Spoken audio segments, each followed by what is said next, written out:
Here's how you can grab an extra hour every day. Obviously not possible in the real sense of that because, as we know, you can't manipulate time in that way. However, this is a way that we can gain another hour every day to do other things than we might have been doing in that time. All I would suggest is this, that pick a particular day which you know is going to be typical of your usual day, and you decide to have what I call a conscious day. And that means that every time you're about to start a task, an action, you just pause for a couple of seconds and you decide whether or not it should be you that does it. So it begs the question, well, how do you decide? This is how I do it. Number one, I say to myself, Peter, is this worth my time?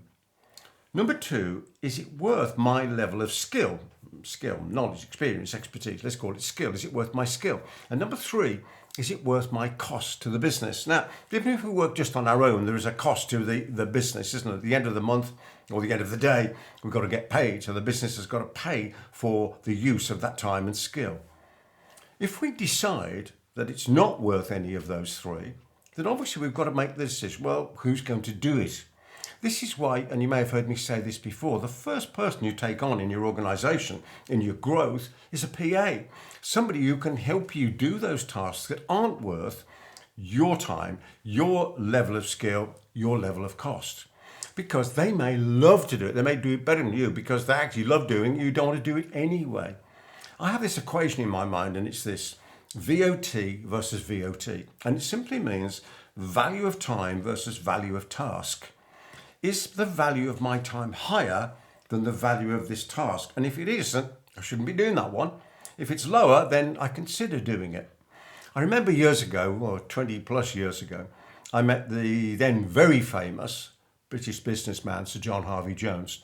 He was speaking at a J. Abraham event that I was acting as the MC for, and I was also speaking there. In fact, he came a couple of times, and I was going to introduce him on stage. And we had a bit of time together in the green room before he went on, having a good chat.